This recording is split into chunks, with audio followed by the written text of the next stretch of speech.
बिस्मिल्लाहिर्रहमानिर्रहीम।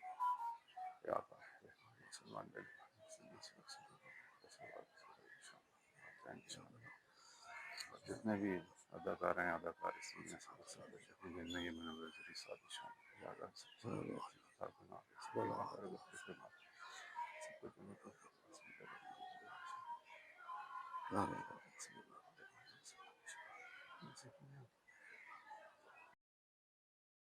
आमीन सुम्मा आमीन। अस्सलाम वालेकुम व्यूअर्स, उम्मीद है आप लोग सब खैरियत से होंगे। अल्लाह ताला आपको हमेशा सलामत रखे। बिस्मिल्लाहिर्रहमानिर्रहीम। इय्याका नअबुदु व इय्याका नस्तईन। हम तेरी इबादत करते हैं और तुझी से मदद मांगते हैं। तो जैसे आपने देखा व्यूअर्स कि आज मैं मुनव्वर ज़रीफ उनकी कब्र पे हाजिर हुआ। शहंशाह ज़राफ़त कि वो अदाकार जिसको दुनिया से गए हुए इतने साल बीत गए हैं, लेकिन जब हम स्टूडियो में जाते हैं तो नाम किसका पुकारा जाता है? मुनव्वर ज़रीफ। उसे रहती दुनिया तक नहीं भूल सकेंगे हम लोग, क्योंकि इन्होंने जो शाहकार काम किया ना, वो बड़े सगीर में पाको हिंद में जाना और पहचाना गया, और इनको इनकी यहाँ तक इनकी नकल उतारी गई। बेशक इंडिया तक हाँ जी, इंडिया में बड़े बड़े फनकारों ने, मैं अब नाम उनका जरूर लूंगा, अमिताभ बच्चन साहब ने कॉमेडी में इनको कॉपी किया, तो आप अंदाजा लगा लें कि कितने बड़े फनकार थे ये। धर्मेंद्र साहब की जो लाइब्रेरी है ना, सारी फिल्में इनकी पढ़ी। जी हाँ, नौकर वोटीदार, बेशुमार ऐसी फिल्में कि हम अगर जिक्र करना शुरू करेंगे तो हमें तो इस पे पता नहीं कितने व्लॉग बनाना पड़ेंगे, और बनाएंगे इंशाल्लाह, क्योंकि ये लोग इस काबिल हैं कि इनका बताया जाए, आज के भी जो यूथ है उसको भी पता चले कि मुनव्वर ज़रीफ क्या था। इनकी जो एक मुझे सबसे जबरदस्त मूवी लगी है ना, रंगीला मुनव्वर ज़रीफ, कि मैं शायद जी देख रहा था वहां बाहर, तो उस वीसीआर का टाइम था, तो मेरे पेट में बल पड़ गया सस के जो उस वो रंगीला साहब ने भी, और जो इन्होंने उसमें एक घड़ी के साथ जो सीन किया था ना, ओफ तौबा, अच्छा, कमाल सीन है। आपने नहीं देखा? जी मैंने देखी हुई है। कमाल, जिन्होंने नहीं देखा ना वो प्लीज उसको रंगीला मुनव्वर ज़रीफ फिल्म को देखें, और उसको उससे आप देखिएगा कि अदाकारी किस रूज पे गई हुई है दोनों की। तो मुनव्वर ज़रीफ साहब से मेरी ये बदकिस्मती है कि मैं जब इंडस्ट्री में आया तो ये दुनिया से जा चुके थे। बाकी मैं सब लोगों के साथ काम किया है, तो जब मैं इनकी स्टूडियोज में बैठ के बातें सुनता था, और जो अब भी सुनता हूँ, तो और वो दिल में इतना होता है, रंज होता है कि यार काश मुलाकात ही हो जाती इनसे, कि पता। फिर हम लोगों से जब पूछते हैं कि कैसी शख्सियत थी, तो वो बताते हैं शाह जी कि ऐसे प्यारे बंदे के, और ऐसे अदाकार थे ये कि ये चलते सीन में बराबर अपने पास से कोई ऐसी कॉमेडी कर जाते थे कि दूसरा अदाकार जवाब देने के काबिल नहीं रह जाता था। बिल्कुल ऐसा फनकार, ये लिखे को भी पीछे छोड़ देते। हाँ जी, जो लिखा होता था उससे ये बहुत आगे चले जाते थे। वो राइटर इनकी दफा पास बैठे होते थे कि जो फिर ये बोल जाते थे ना, राइटर को वो लिखना पड़ता था। हाँ जी हाँ बिल्कुल, और क्योंकि इनका कोई पता नहीं चलता था, किस वक्त कोई एक्शन भी ऐसा कर जाते थे कि जो लाजवाब हो जाता था। कमाल। तो इनकी फिल्में इतनी यादगार फिल्में कि आज भी जब हम देखते हैं तो हमें लगता नहीं कि हम पुरानी फिल्में देख रहे हैं, ऐसा लगता है जैसे मुनव्वर ज़रीफ साहब अभी भी हमारे पास है, हमारे सामने है, और हमारे बीच में ही है हमारे बीच में ही। अल्लाह ताला इनकी मग़फ़िरत फरमाए।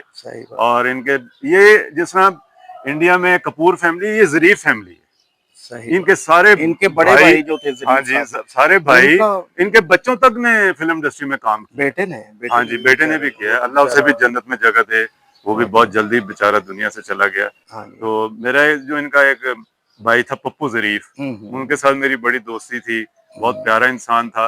ये ज़रीफ साहब हैं, वो भी बड़े प्यारे इंसान थे। मजीद ज़रीफ साहब, उनके साथ भी बड़ा काम किया, लेकिन अफसोस है कि इनके साथ मैंने काम नहीं किया।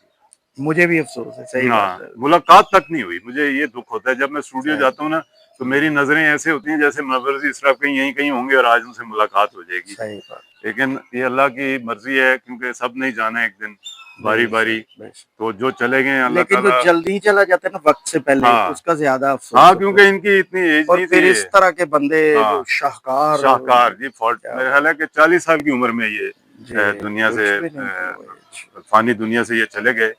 तो अब तो हम इनके लिए फातिहा पढ़ सकते हैं, दुआ कर सकते हैं कि अल्लाह इनकी अगली मंजिलें आसान फरमाए, और जो बाकी हमारे फनकार जो चले गए हैं दुनिया से, उनको भी अल्लाह उनकी भी मंजिलें आसान फरमाए। वो यादगार हैं, वो यादगार रहेंगे। जो आजकल के फनकार हैं उनका तो बाद में पता भी नहीं होता, उनका तो जिक्र ही कोई नहीं करता। जिक्र होता है इन लोगों का, क्योंकि ये इन्होंने ऐसा काम किया है कि इनका जिक्र होता है। तो रहती दुनिया तक से हाँ इंटरव्यू जी। कर रहेगा।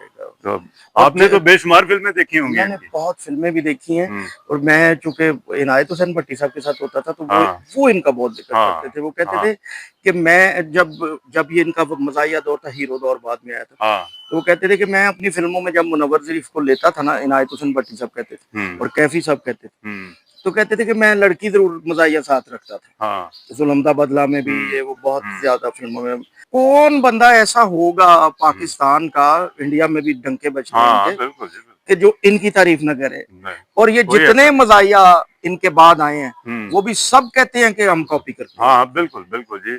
और हम बातें कर रहे हैं तो मेरा ज़हन इस वक्त ऐसे है कि जैसे मैं उनकी कोई फिल्म देख रहा हूँ, वो सही बात। जो वो एक्टिंग करते थे, जो और वो एक्शन कमाल रिएक्शन और जो कमाल। डिलीवरी थी और जो डांस था, हाँ और जो वो औरत बनते थे ना, उन जैसी औरत भी कोई नहीं बना। वो नहीं वो बता लगता था सकते। कि वाकई वो कोई औरत ही है। और वाकई इतनी जान वो डाल देते थे ना अपनी अदाकारी किरदार में में कि बंदे का ध्यान और तरफ जाता ही नहीं था कि यार नहीं। मुनव्वर शरीफ क्या कर रहा है, इसको सही। देखो। बिल्कुल और मैं आपको एक बात बता दूं व्यूअर्स, वो इंडिया में बेशक उन्होंने काम किया है, उनका इनको कॉपी करके, नहीं पाकिस्तान में इनको कोई कॉपी नहीं कर सका, क्योंकि नहीं नहीं इतना नहीं नहीं नहीं है इस नहीं, नहीं काबिल कर ये। सका, और माने भी हैं। हाँ वो माने भी। कहते हैं कि लकीर फेर गया। हाँ कहते बिल्कुल हैं जी, बिल्कुल। जो ये मैंने कई मज़ाहिया से सुना है हम्म, कि वो कहते हैं कि उन तक नहीं कोई पहुंच नहीं सका। पहुंच सका। और इंडिया की मैं ये भी बताऊं कि वो टैलेंट को इस तरह मानते तो हैं कि धर्मेंद्र साहब ने हम्म सरवर भट्टी साहब की दावत की ना, हम्म तो उन्होंने कहा कि हमने भी मौला जट बनाई है, या हमने भी वो नौकर वोटीदा बनाई है, हम्म, पर हमने चवल मारी है। हाँ हाँ, वो शाहकार फिल्में वो कॉपी हो ही नहीं सकती, वो और कॉपी होंगी वो पिट जाएंगी। और हमारे में जो मुसलमानों में, हमारी इंडस्ट्री के हम्म फनकारों में जो टैलेंट था या है, हम्म, वो कहीं है ही नहीं। नहीं है कॉमेडी में। बिल्कुल। कॉमेडियन पाकिस्तान जैसा कहीं पैदा नहीं हुआ। और पंजाबी फिल्म इंडिया वाले हमारे जैसी बना नहीं सकते। नहीं। तो मुनव्वर शरीफ साहब ने ये उस वक्त जिन और बड़े आर्टिस्टों के साथ काम किया, बहुत नन्ना साहब के साथ किया, बहुत अलीजाज साहब के साथ किया, रंगीला साहब के साथ किया, और इनके साथ जिन्होंने काम किया, वो भी उस वक्त उनके साथ जब जो लगता था वो पार हो जाता था, पार यानी उसको भी फिल्में मिलना शुरू हो जाती थी। फिल्म में इतनी बरकत थी इनके काम में और इनके इनके इनकी पेड़ शख्सियत में। में। हाँ जी। हाँ जी, इनके तो पेड़ अल्लाह में ताला बरकत। इनके दर्जात बुलंद फरमाए। आमीन। तो व्यूअर्स, ये कब्रिस्तान जो है ना, ऐसी जगह पे है कि इतना मुकद्दस जगह पे बीबी पाक बीबी दामन। पाक दामना सरकार सही बात। हमें माफी दे अल्लाह, बेशक। कि ये खुशकिस्मती है कि उनके उनके ये दामन में इनकी कब्र है यहाँ सही पे। बात। तो बेशक ये खुशकिस्मती है जी। बेशक। तो व्यूअर्स, अगर मेरा ये व्लॉग आपको पसंद आए तो इसे लाइक कीजिएगा, शेयर कीजिएगा और ज्यादा से ज्यादा सब्सक्राइब सब्सक्राइब कीजिएगा, कीजिएगा। और हम दोनों भाइयों को इजाजत दीजिएगा। हाँ, पाकिस्तान हमेशा जिंदाबाद। जिंदाबाद, पाक फौज जिंदाबाद, जिंदाबाद। पाकिस्तानी कौम जिंदाबाद, जिंदाबाद। और हम भी जिंदाबाद। जिंदाबाद। अल्लाह ताला आपको अपनी हिफ्ज़-ओ-मान में रखिए, अपना ख्याल रखिएगा जी। अल्लाह बहुत हाफिज। शुक्रिया। अल्लाह हाफिज। और मुनव्वर शरीफ साहब को भी सल्यूट।